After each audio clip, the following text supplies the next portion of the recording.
This is my book, Reiki and Rock, by TAMI Chambers, part of my Soulmates series, published in 2017, available to listen to as a free ebook on my YouTube and TLC for the Soul podcast, and available on paperback at Amazon and Barnes & Nobles. The dedication to Reiki, which has healed me, for the music that inspired this story, and to God, who is with me in every step that I take.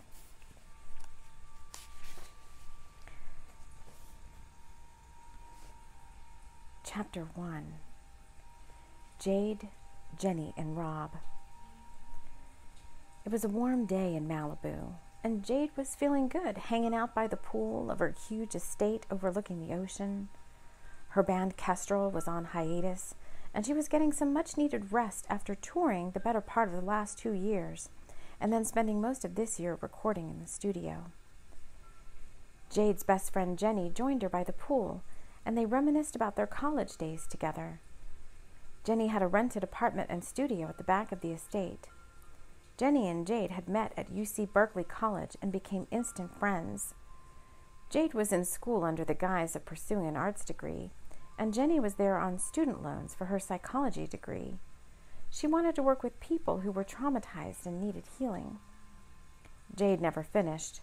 She was picked up by a major recording label when an agent saw her singing outside a famous LA restaurant one night during spring break, and after Jade had way too much to drink. From there was no looking back, and Jade's career was off. She dropped out of school at her wealthy parents' dismay and became an overnight sensation. After stints in several now-defunct bands, she's the lead singer for Kestrel, her rock band of musical magicians. Jade soon realized that her parents' way of caring for her was to buy her attention and affection with extravagant gifts and trips to foreign lands. If that didn't work, then they sent her older brother Sky to interfere in her life. Jade liked to live life her way, and if that meant skinny dipping in the Mediterranean or throwing a massive dance party for her friends at the Hollywood Bowl, then so be it. She wasn't shy, as her bodyguard and ex-lover Alejandro could attest to. He was continually working to shield the star from paparazzi cameras and the roving eyes of the male fans she always attracted. Jade's idea of true love was distorted after she had fallen for someone who could never love her back the way she wanted, and so she had distracted herself with men like Alejandro and others who could never really commit to anything other than their adoration for her body and talents on stage and in the bedroom. Jenny completed school and received her degree, but soon realized she wasn't cut out for working in hospitals and clinics. She needed to be outdoors a lot of the time, as indoor places made her feel so depressed. Jenny is a healer with a capital H, or so her psychic friend Chandra Rose keeps telling her. Jenny has known Chandra since she met her at the Soul Step Cafe, where Chandra works as the resident psychic. Chandra had reached across her glass of kombucha, tapped Jenny on the shoulder, and said, "My guides are telling me I must talk to you." With Chandra's guidance, Jenny took classes on how to use crystals and do Reiki for energy healing. She's built a successful crystal healing and Reiki practice, working with clients of PTSD and alcoholism in her small studio beneath her apartment at the back of Jade's. Jade thought it was a little woo-woo at first, but that didn't stop Jenny, and Jade didn't care what happened so much since she was rarely there and trusted Jenny more than anyone she knew. Jenny loves her practice and her small group of eclectic friends. However, she often feels like her life is missing something, but she's not sure what. She'd had a few romantic relationships, but all had ended sadly, and she doesn't think she will ever find her soulmate. Chandra tells her that she believes Jenny deserves to find the love of all lifetimes if she would only open her heart. Jenny is still not sure what that means. Jenny was raised by her grandparents and had spent her summers as a girl working with animals at a local shelter. They lived on the Oregon coast in a tiny town population of 143, and Jenny had felt isolated and alone, somehow separate from her schoolmates. She didn't have a lot of friends growing up, but she liked it that way. She preferred a few close friends and had found solace and comfort diving into books at the school library. Chandra told her that a lot of her relationships and situations in this life were karmic connections and contracts that needed to be healed from past lifetimes. Jenny didn't know anything about past lifetimes and was reluctant to explore the topic further.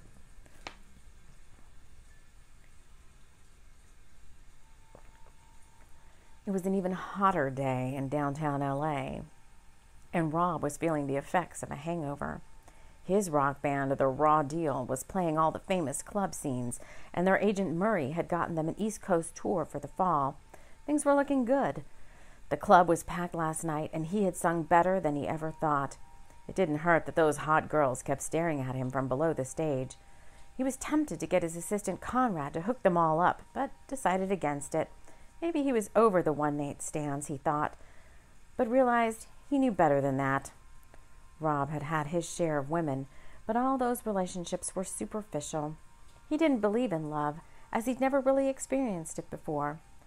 Rob thought he might even settle down one day and get married, have a family, and leave the music scene for something more peaceful. But as soon as he got near the stage, those ideas were brushed aside. He wasn't seeing anyone at the moment, as most girls got too jealous when they saw him up on stage, or with so many girls following him around. He couldn't go anywhere around town without some young girl running up to him for a selfie.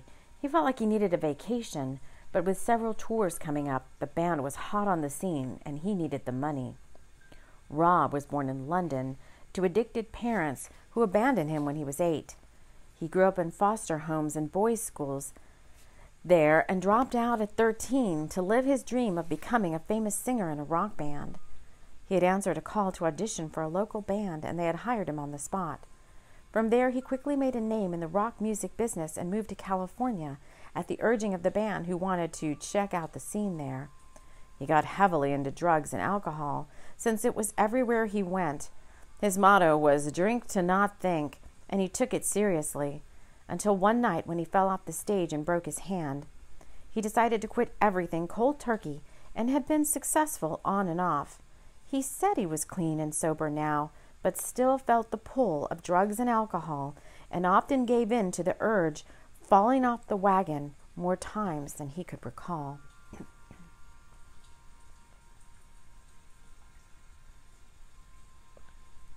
Chapter 2.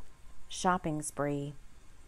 Moving inside from the heat that is so unusual this time of year at the beach, Jade makes a round of green smoothies for her and Jenny, and they chat about all that's been going on since Jade was away. "I'm so busy with clients," said Jenny. "I haven't had much time off. My client list has grown, and I'm always booked." "Well, that's a good thing, right?" said Jade, slurping her smoothie through a bamboo straw. "Of course it's great," Jenny says, smiling. "I just wish I was sharing my off time with someone special, you know. We can't all be as lucky as you," she says, winking at Jade. "I guess I'll settle down one day," Jade says, "but for now I'm having fun and lots of it." Jade said, "Say, that reminds me, there's a huge party tonight up in the hills. The singer from Raw Deal, Rob Strom, is throwing it. It's supposed to be rocking. You want to go?" "I'm not really into a party like that, Jade. I'm sure there's going to be lots of drinking and drugging going on." "Thanks, but I'll pass," Jenny says, touching the rose quartz pendant that's hanging close to her heart. "Suit yourself, but I bet you find someone there to take your mind off things," Jade says as she imagines all the hot guys that will be there. "Speaking of hot guys, I think I'm going to go shopping for a new outfit for the party. Come with me. I'll have Alejandro drive us to Beverly Hills. It'll be fun," Jade said excitedly. Jenny likes riding the coast highway up to LA, and with a driver it would be even more fun. She could just sit back, relax, and meditate on the scenery. Alejandro is Jade's ex-lover turned full-time bodyguard and limo driver, and she takes him with her even when the band's on the road. He's a tall, muscular, blonde-haired hunk and can handle anyone who might want to muscle in on Jade. Jade and Alejandro tried a physical relationship for a while, but realized they worked better together as friends and co-workers. "No hard feelings," Jade had said to Alejandro the last time they slept together at the Beach Bridge Motel, "but I think we're done." "But stay with me, work with me," she had said softly as she nuzzled his chest. Alejandro, not wanting to lose Jade's company and realizing he liked handsome male Latino lovers better, had decided to stay on and work for her. It was one of the best decisions he had ever made, as Jade pretty much paid him whatever he asked for.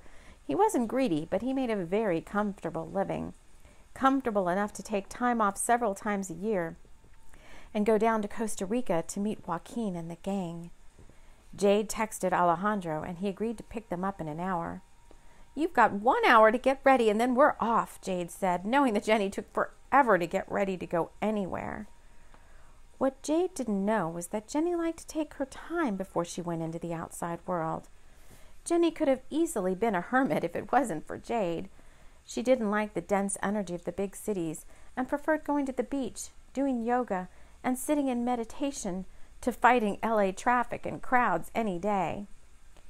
Jenny went to her studio and put on a sacred chant track she used when doing the tea ceremony at the beginning of her client sessions. It made her feel grounded and connected to the earth, and she would need that running around Beverly Hills all day. Alejandro arrived right on time as Jenny emerged from her studio. She dressed casually in a cool organic cotton sundress and sparkly flat sandals. Her long blonde hair, streaked with chunky lavender highlights, was tied softly behind her neck with a gold ribbon. People often told her she looked like a fairy princess, but behind the soft and gentle exterior also lay a woman of great personal strength. Jenny waved hello to Alejandro and placed her bag on the back seat of the black stretch limo. Jade could have easily traveled in a more discreet and economical vehicle, but her motto was, "There's always party ready to start." So he had chosen the big limo just in case she wanted to invite her friends for impromptu trips up the coast or into the wine country. Jade emerged from the main house looking stunning as always. She must be in her incognito mood today, Jenny thought, as she observed Jade's floppy black leather hat and dark Prada sunglasses. She made up for the huge hat by wearing what Jenny thought was possibly the shortest hot pink shorts she had ever seen, paired with a blue leather halter top and platform sandals. Her long red hair was captured by a diamond and leather hair clip at the nape of her neck. They hopped into the limo, eager for the trip, and then Alejandro peeled out of the steep driveway and onto the Pacific Coast Highway. He drove stealthily through the Pacific Coast Highway traffic, and as they neared Santa Monica, he turned the monstrous vehicle east toward Beverly Hills. Jade had her maid prepare a picnic lunch, and they ate vegetable sandwiches and drank hot tea from a vintage tea service that Jade's mother had given her for her last birthday. Jenny admired Jade's ability to throw a decadent party anywhere she was, and this was no exception. Within several hours, they arrived at Rodeo Drive, and Alejandro eased the stretch limo into the waiting limo area. He opened the door as if they were royalty emerging from the royal motorcade. Jenny and Jade emerged like princesses and went straight towards their favorite shops. However, it was not to be so easygoing, and the big floppy hat and dark glasses didn't fool the paparazzi that were soon following them as they ducked into every shop. "Jade, you love this, don't you? I wouldn't be surprised if you had tipped them off yourself before we even got here," Jenny said, laughing. "Don't be silly," Jade said slyly, but Jenny knew better. She didn't mind this sort of thing every once in a while, but she wondered how Jade put up with it all the time, everywhere she went. "If they get too out of hand, we'll just ask Alejandro to help out," Jade said. "Just watch them run when they see him coming." Jenny giggled as she imagined Alejandro muscling up the sidewalk, yelling obscenities in Spanish as he motioned for the photographers to get away or else. After several hours of shopping, the limo's trunk was filled with bags. "Jenny, what did you buy?" Jade asked. "I don't see anything in here except what I bought. Where's yours?" Jenny showed her a small bag hanging from her wrist. "What is that?" Jade said dejectedly. "You gotta live a little." Jenny was more than happy with the silk scarf she had purchased at French Kiss, a little vintage shop. It was light pink with gold sparrows in flight all over it. She would wear it if she ever had another date, she thought. It had been much too long since she'd had a night out. "Oh, my goodness, look at the time," Jade said. "I still need to get ready for the party. I'm not going to have time to go home and then come all the way back to Rob's house. Alejandro, be a doll and book me a room at the Wilshire. I'll just have to get ready there. It would be better anyway. That way, if I meet someone special, we won't disturb you at the house, Jenny." "Yes, Mum," Alejandro said, mimicking a British servant. He loved to mess with Jade, especially when she was acting saucily. "Jenny, won't you change your mind and go to the party with me? We still have time to find you something to wear." "No, I'm fine, Jade. Go have fun at your party. I need to get some rest anyway. I'm beat," Jenny said. "Oh, party pooper. Fine then," Jade said dejectedly. "Alejandro will drive you back, won't you, hun?" Jade said, caressing the blonde hunk's bicep. "Thank you, Alejandro, for driving me," Jenny said. He turned and saluted Jenny, and she just laughed loud at him. As Alejandro phoned the hotel, Jade ticked off what she would need to be delivered to her room when she checked in. "And make sure there's bubbly and a fruit basket, and oh, those little macaroons they make. I must have some of those," Jade said. Alejandro repeated everything to the reservation clerk and hung up. Looking back at the girls in the rearview mirror, he said, "All set, all set." As he jetted out from the limo parking area and towards the Wilshire. "Alejandro, what did you do the whole time we were shopping?" Jade asked him suspiciously. "What a girl doesn't know won't hurt her," he said as he flipped his long blonde hair. While the girls were driving towards the Wilshire, up in the hills, Rob was busy finishing the preparation for the night's party. He was pretty sure he had thought of everything. There was enough booze to float a small boat, and the topless barmaids wouldn't hurt either. He didn't know where the night was headed, but he was ready to bust loose. He put on some metal music as he got ready in the spacious master suite of the rented Hollywood Hills bungalow. He downed a shot of whiskey and jumped in the huge shower as steam filled up the large bathroom. He daydreamed about the night ahead and sung along with the tracks playing over the sound system. Just this one night off the wagon wouldn't hurt, Rob thought to himself. What he really didn't so readily admit was that this was the third time this month he was losing control of his sobriety.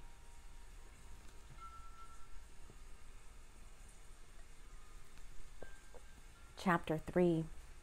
The Party. Alejandro reached the Wilshire in record time and made sure that Jade and all her belongings were checked in and deposited safely in her room before returning to the limo. "Don't worry, love. The hotel's getting me a limo to take me to the party," Jade had told him at the door to her room. She kissed him on the cheek and says, "Looks like you have a few days off. Now don't get into any trouble." "Just worry about yourself," he said seriously. "Take care, pet," he said, using the words as a true term of endearment as he hugged her close. She gave him a quick kiss and then ducked quickly into the suite, closing the door between them. Once inside, and with a filled glass of champagne, Jade settled on a soak in the sunken tub of the huge master bath. Popping plump, juicy strawberries in her mouth, she nestled into the bubbling warm water. "This is just what I need," she thought as she daydreamed about the night ahead. She had heard of Raw Deal before and had seen pictures of Rob, but had never met him personally. She knew he was a primo pick from all that she had heard about him from the girls at her hot yoga studio.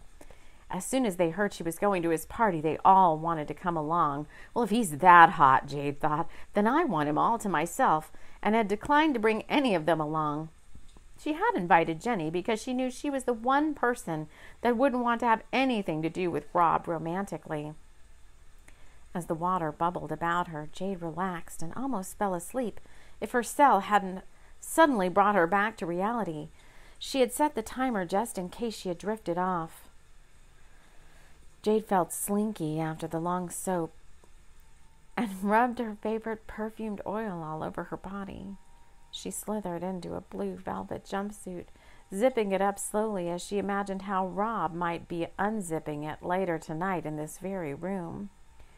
Pouring another glass of champagne and putting her hair up in a loose bun, she clipped in a small butterfly and rose hair clip she had purchased earlier and anointed herself with her favorite intention perfume, Sex Dreams, made just for such occasions.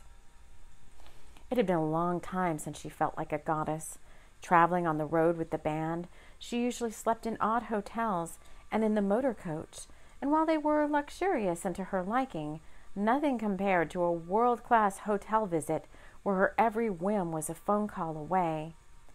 She thought of Jenny, home all alone, yet again, and vowed to do something to help with her friend's love life. She kept introducing her to men she thought Jenny might like, but apparently she was getting it wrong. Jade ordered up a light dinner of beet salad and a vegan cheese plate. She devoured it, thinking of how she might entice Rob back to the hotel later. Heck, we might not even make it back here, she thought lustily, although she always preferred her place to that of a stranger's. She phoned down to the hotel concierge to make sure the limo would be there to pick her up at 8:30 p.m. sharp. The limo ride would take about an hour in Saturday night traffic, and she wanted to make her grand entrance when there were plenty of partygoers already there. Meanwhile, at the estate, Jenny was settling in for a night by the outdoor fire pit. She had her favorite music on the sound system, a mix of love songs she liked to listen to when she was setting intentions for just that. It was a full moon night, and Jenny, who followed the rhythms of the moon cycles, knew this was a time for releasing the things that weren't serving her any longer. She brought a pen and paper to the fire pit, and while listening to the music and sipping a chai tea, she wrote out, "The things I want to release list. Number 1, Matt, her old boyfriend. Number 2, thoughts that she wasn't good enough to do this healing work.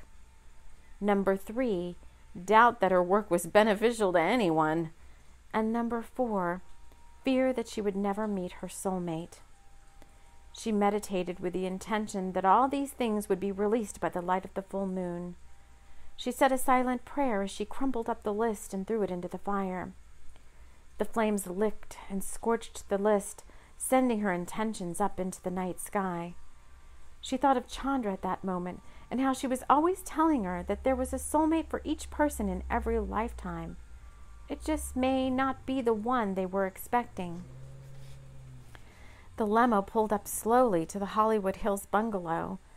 Jade could tell by the cars parked around that this was an uber upper echelon crowd, and maybe they came in Ubers too. Only the best thing, she thought to herself. The party had been kept very secret, so no glaring cameras were going off in her face as she exited the car. She paid the driver handsomely to wait all night if necessary, and made her way to the door. It was open, and she could hear the latest jams playing on the sound system. She stood in the threshold, eyeing the entire scene. She knew what Rob looked like, and Sue eyed him, talking to a small group of guys. She saw him down a quick shot of something, and then at that moment he looked towards the door and right into her eyes. And as she had planned, and as was her way with men, Jade slowly peeled off her blue velvet jacket to reveal herself to him. The turquoise jumpsuit hugging every nook of her body that was speaking a language any male body could surely understand. She had him, she thought to herself, as she saw him excuse himself from the group and make his way to the door. She smiled beguilingly as he strode up to her. She looked over his form as he approached, and seeing the shoulder-length blonde hair and muscular body clad in black leather and denim, she smiled approvingly as he got closer.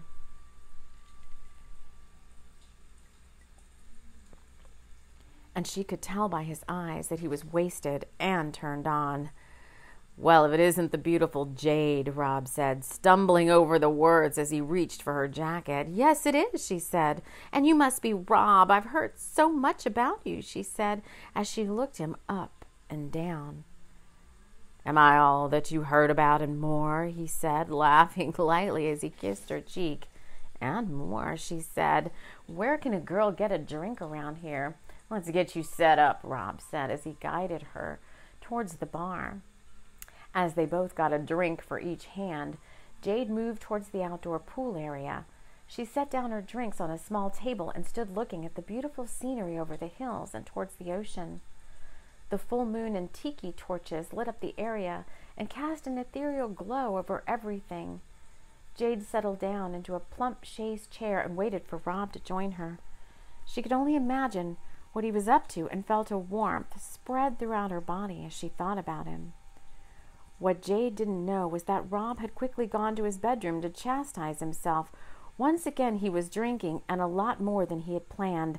And now this, a beautiful girl showing up like this, and one who was apparently interested in having a good time tonight, made him feel anxious. He definitely wasn't helping himself like this, as his AA coach kept telling him. How was he going to quit drinking if he kept putting himself in these types of situations? He didn't have an answer to the question. The rock music scene was his life, and he loved it. He had to find a way to have the life without the addiction.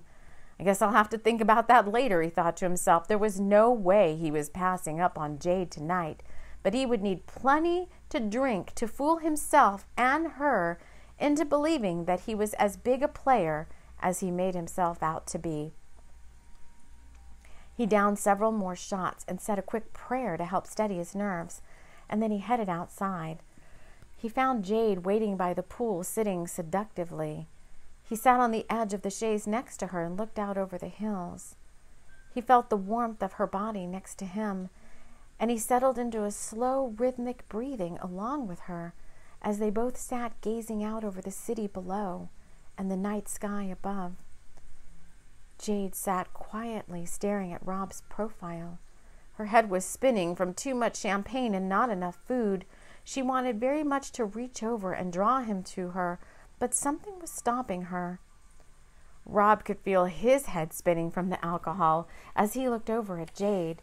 He turned slowly to meet her gaze, and what was only a few minutes seemed like hours before he spoke. "It's really nice out here tonight. Sometimes I forget to just stop and appreciate everything around me. Do you ever feel that way?" he asked her. Jade gathered her senses. She wasn't prepared for deep conversation at this moment. "It is very nice. You're right. You know, I live by the ocean and almost never look at it.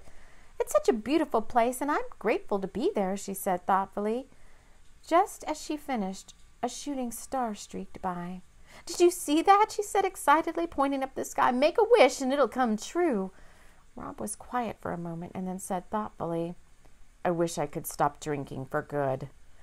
"Wow, that's a pretty potent wish," Jade said. "Do you really mean it?" "Yes, I love the feeling of it in the moment, but I don't like myself much after that. I'm failing my promise to myself, but I just can't help it.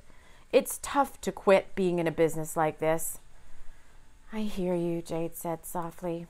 She was starting to realize that this evening wasn't going to end up the way she expected. "Hey, do you want to go for a ride?" she asked him. He looked at her, trying to determine the kind of ride she meant. He could tell that the heat he felt earlier for her was starting to diminish for some reason. "My limo's outside and my driver is paid up for the night. Let's go for a cruise.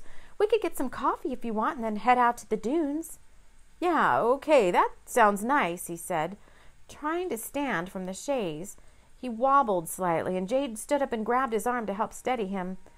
"I just need my jacket and bag," she said, close to his ear. Her face was so close to his, and yet he couldn't kiss her. Something was stopping him and pulling him back. "I'll get them for you and meet you outside," he said. "You can go out the back gate if you like." "I'll be waiting for you. Don't forget about me," she said, hoping he wouldn't go back inside and get lost in the party. She really wanted to talk to him. Really talk, like two people interested in the same things. She let herself out the back gate and went to stand by the limo. It was about 10 minutes before Rob appeared, carrying her jacket and bag. "It took a little coaxing, but I got the guys to keep the party going without me," he said as he approached her. "Great, let's get out of here," she said, sliding across the long leather seat as Rob followed her in. "I have just the things to make us both feel better." She had already given instructions to the driver. So he moved along the narrow street slowly and he made his way to Fern over in Malibu. Fern was the only all-night coffee shop that didn't treat her like someone different than everybody else. By day, Fern was open for breakfast, lunch, and dinner. Afterwards, they kept the small barista area open all night for just such covert excursions by the elite in the area. The traffic had thinned, and they reached Fern within the hour. They kept to small talk in the limo, both trying to overcome the alcoholic stupor they were under. When they arrived at Fern, Rob was able to exit the limo without fear of falling out. Jade followed, and they ducked into the small coffee shop area. They both got double espresso shots and downed them in the shop, and then they chose another coffee drink and a sandwich for the road. They emerged from the shop laughing at something silly the barista had said to them about looking out of place for a coffee run, and made it back into the limo. The driver had been instructed to take them to the dunes, so he swiftly made his way there. He stopped along the empty beach access road and slowed the car to a stop. Rob and Jade emerged and, like children, went towards the dunes, with Jade carrying a small basket filled with their drinks, sandwiches, candles, and a blanket. Jade, as always, was ready for any occasion. They found a spot where they could see the water and look up at the full moon and stars. "This feels amazing out here tonight," she said, lighting the candles. "I can't take my eyes off the moon." Rob had settled down under the blanket and was looking wistfully at the ocean, which was reflecting the light of the moon. "I meant what I said earlier," he said out loud, and more as an affirmation to himself than anything. "I'm feeling pretty lousy about how I acted tonight. I hope I didn't do anything to offend you." Jade paused a moment. She could have let out a witty remark about being offended that they weren't in bed together right now, but she let it go, as a force greater than her seemed to direct her next words. "I'm okay. You know, if you're really serious about the drinking, I have a friend who can help you." "I'm already in a recovery program," Rob said quickly. "I don't really think I need another one." "This is different than any other program you've been in," Jade said. "I guarantee it. My friend Jenny is a master at healing people with PTSD and alcoholism. She uses Eastern medicine with a combination of crystals and something called Reiki. It really works for people. I've even considered her program myself several times." I don't know. I'm not much for something like that." But as he said the words, something in Rob clicked. A vision came into his mind, and he pictured himself laying on a table with a girl with long blonde and lavender hair moving her hands over him in a healing session. "It can't hurt. What have you got to lose?" Jade said. She didn't understand what was motivating her to basically sell this program, and more importantly, Jenny to him. She just kept talking as the words slipped from her mouth. "You'll absolutely love Jenny. All her clients do. She's actually booked all the time and not taking any new clients, but I could put in a special word for you if you like." Jade was speaking more fervently now. Rob thought for a moment, and then in what seemed like someone else speaking, said, "Sure, I'm in. How soon can I get an appointment?" "Just leave it all to me," Jade said. "Drink your coffee, and then I'll have the driver take you home."